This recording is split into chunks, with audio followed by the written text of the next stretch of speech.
Être un reste, ceci échappe à la langue humaine. Ne plus exister et persister, être dans le gouffre et dehors, reparaître au-dessus de la mort, presque insubmersible, il y a une certaine quantité d'impossible mêlée à de telles réalités.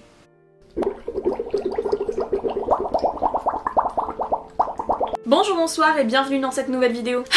Aujourd'hui on va encore parler de mon nouvel idole, ce cher Victor Hugo. Et le livre du jour c'est L'homme qui rit, publié en 1869. On est en Angleterre au XVIIIe siècle. On va d'abord découvrir Ursus, un homme dont le seul compagnon de route est Tomo, un loup. Sur sa route, il tombe un petit garçon, Gwynplaine, défiguré de telle sorte qu'il a l'air de sourire continuellement. Il porte dans ses bras un bébé, une petite fille, qu'il a trouvée dans les bras de sa mère morte. Ursus décide alors d'adopter les deux enfants, avec lesquels il monte un spectacle, L'homme qui rit, interprété par Gwynplaine. Le projet d'Hugo avec ce livre, et là je le cite, c'est « Philosophe, il a voulu affirmer l'âme et la conscience. Historien, il a voulu révéler les faits monarchiques peu connus et renseigner la démocratie. Et poète, il a voulu faire un drame. » Oui, il n'y a que Hugo pour parler aussi bien, on est bien d'accord. Comme dans tous les romans de Victor Hugo, on va être embarqué dans une ère du temps qu'on connaît pas forcément, l'Angleterre du XVIIIe siècle. Et là encore, on va en apprendre énormément sur la période qu'a décidé de choisir Hugo parce que, au-delà d'être un romancier, c'est aussi un putain de chercheur. Mais bon, là encore, Hugo il a du mal à pas prendre position, hein. On va retrouver cette thématique de la pauvreté très présente dans ses romans, de ces misérables qui se battent pour survivre face à une noblesse qui profite. Il y a un moment, il y a Gwynplaine qui va parler et qui va dire « L'enfer des pauvres, c'est le paradis des riches ». Et voilà ce que dit Hugo. Hugo, il va encore une fois nous parler d'égalité comme dans Les Misérables. Il va nous dire, regardez, la société, elle accepte la misère, elle accepte la pauvreté, elle accepte que des gens meurent de faim si ça permet à d'autres d'être richissimes. Et ce qui me frappe toujours avec Hugo, c'est cette actualité dans ses propos. Parce que c'est exactement ce qu'on nous apprend en cours d'histoire géo au lycée. Aujourd'hui, on vit dans un monde où il y a 8 milliardaires qui détiennent un tiers des richesses. Et à côté de ça, on nous montre des études de cas avec des bidonvilles en Inde. Et on se rend compte que c'est exactement ce que disait Hugo il y a plus d'un siècle. On retrouve tellement de notre société contemporaine dans ce qu'écrit Hugo. C'est un vrai visionnaire pour moi. Il décrit exactement la société dans laquelle on vit. Et dans ce livre, on va découvrir non seulement les miséreux, qui sont un des thèmes récurrents dans son œuvre, mais aussi là, on va découvrir des personnages nobles.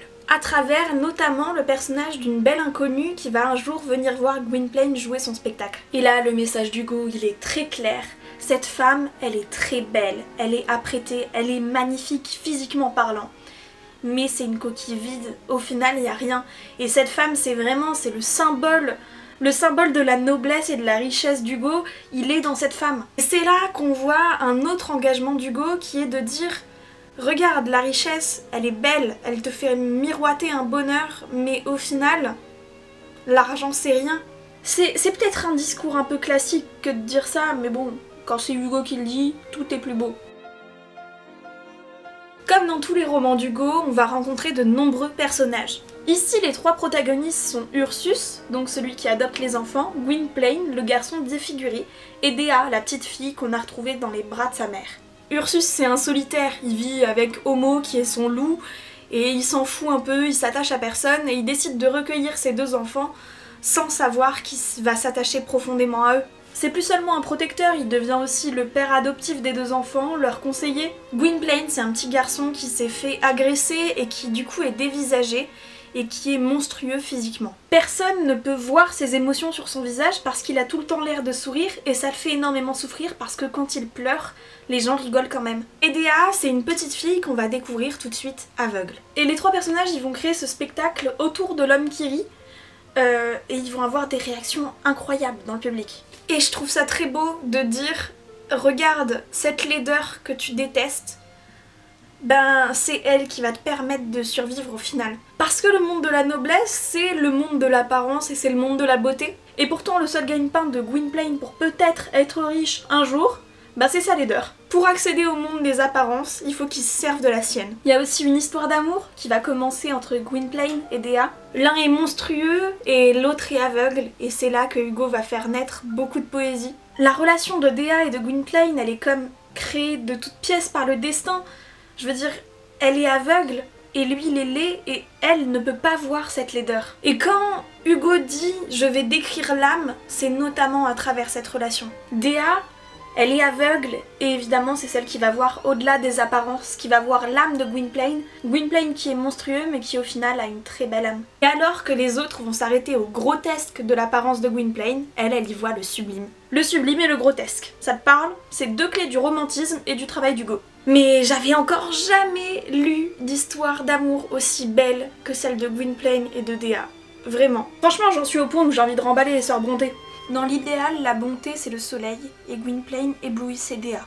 Dans la foule qui a trop de tête pour avoir une pensée et trop d'yeux pour avoir un regard, pour la foule qui, surface elle-même, s'arrête aux surfaces, Gwynplaine était un clown, un battleur, un saltimbanque, un grotesque, un peu plus et un peu moins qu'une bête.